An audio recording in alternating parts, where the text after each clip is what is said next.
aventar toda la carne al asador porque no debemos dejar pasar los datos tan relevantes que está habiendo en Estados Unidos a través del PIB y a través del desempleo y a través de la inflación. Para empezar, tuvimos un dato de PIB en Estados Unidos muy negativo, incluso estuvo en decrecimiento. Es decir, que se esperaba un bajo PIB de un 0,2%, viniendo de un 2,4% positivo, y sin embargo tuvimos un dato del PIB negativo. Hubo decrecimiento, se contrajo la actividad económica en Estados Unidos. De hecho, no se contraía el PIB desde el año 2022, concretamente desde julio del 2022, el PIB de Estados Unidos no era negativo. Este PIB es trimestral, por lo que estamos hablando de los primeros 3 meses de gobierno de Donald Trump. Toda esta situación del decrecimiento del PIB se debe principalmente a toda esta política arancelaria. Ya estamos viendo cómo estos aranceles, estos impuestos están afectando directamente a la economía de Estados Unidos a través de un dato del PIB negativo, porque las empresas se anticipan y comienzan a hacer compras antes de que esos aranceles se pongan en marcha, y porque las personas comienzan a consumir cada vez menos, y eso provoca que el crecimiento en Estados Unidos sea incluso negativo. Es muy importante entender esto por lo que les voy a comentar a continuación. De inicio tenemos a un Donald Trump que afirma que el registro de un PIB negativo es culpa de Joe Biden, el presidente anterior en Estados Unidos, y que no tiene nada que ver con los aranceles.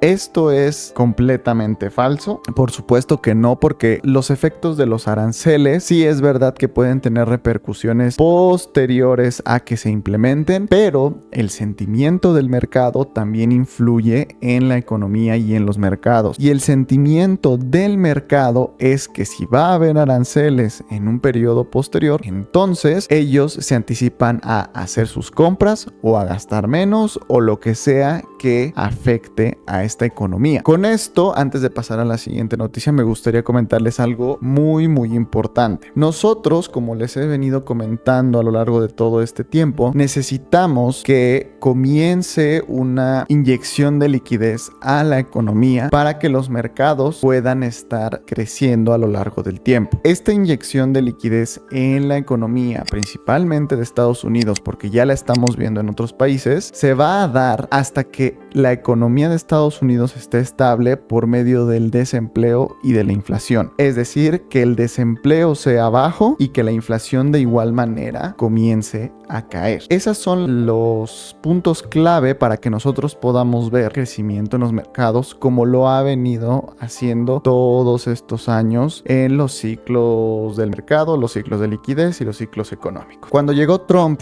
a implementar todos estos aranceles, esto se frenó un poco porque no se sabe cuáles van a ser las consecuencias de toda esta política arancelaria y de toda esta guerra comercial. Y como no se sabe cuáles van a ser esos resultados, no se pueden bajar tipos de interés o no se puede iniciar una expansión cuantitativa o QE. Estos aranceles pueden provocar que haya estanflación en Estados Unidos, es decir, que exista una inflación y a la par de esa inflación que haya desempleo y que haya un decrecimiento en la economía. Ya estamos viendo cómo la economía se está contrayendo con este PIB negativo que tuvimos el día de hoy. La inflación ha estado ya disminuyendo con base en los datos oficiales que nos proporciona los encargados de darnos esos datos, pero si nosotros observamos aquí en esta página de Truflation es un indicador en tiempo real que nos dice cómo está actuando la inflación. Este indicador se basa en precios en tiempo real y nos dice que la inflación ha estado cayendo en picada prácticamente desde diciembre del 2024 y nos encontramos en puntos muy bajos. Obviamente la inflación no está en 1.57% en los datos oficiales, pero la medida de Truflation es un indicador adelantado, y si nosotros ponemos el dato de inflación oficial a la par de este indicador de Truflation, nos va a marcar que para los próximos datos de inflación de CPI, nosotros deberíamos de ver cómo la inflación disminuye, lo cual ya estamos observando en datos anteriores. Si la inflación está disminuyendo a la par de que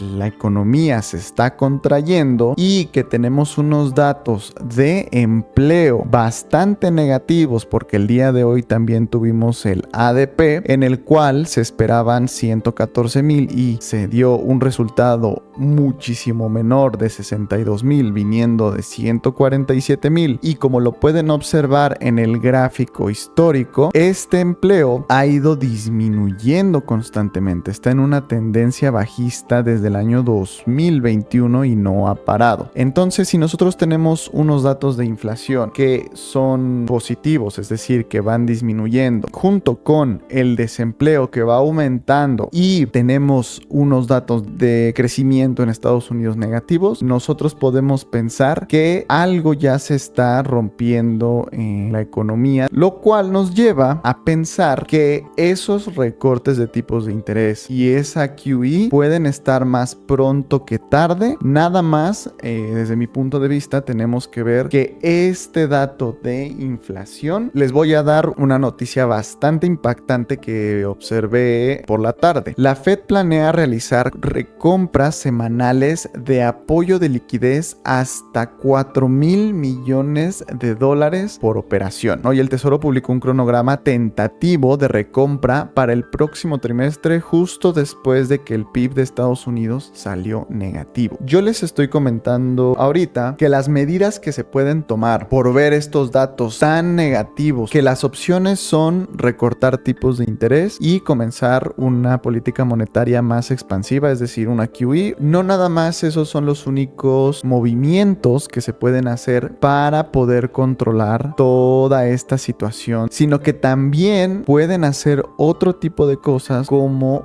unos apoyos de liquidez para que el mercado de bonos no esté ilíquido, y de esa manera se puede inyectar dinero indirectamente a la economía y podemos ver tal vez subidas en los mercados. No es asegurado que veamos estas subidas debido a todos estos apoyos, pero en lo que me quiero enfocar es que estos pueden ser pasos previos hacia una política monetaria más expansiva. Actualmente nos encontramos en una política monetaria muy restrictiva, y es por eso que los mercados están tan parados. Esta medida es muy importante porque es la primer medida y se hizo muy rápido. Se hizo justo después de que el PIB de Estados Unidos saliera negativo. Si esta política arancelaria, que es lo que más está influyendo en los datos negativos, continúa y no se llegan a negociaciones, vamos a seguir viendo cómo el gobierno, cómo la Fed y cómo el Tesoro comienzan a rescatar a este país. Entonces hay que estar muy pendientes de los datos hoy más que nunca, y muy pendientes de negociaciones oficiales a las que se lleguen entre Estados Unidos y China, sin tanto rumor y sin tanto ruido, porque a veces no es positivo.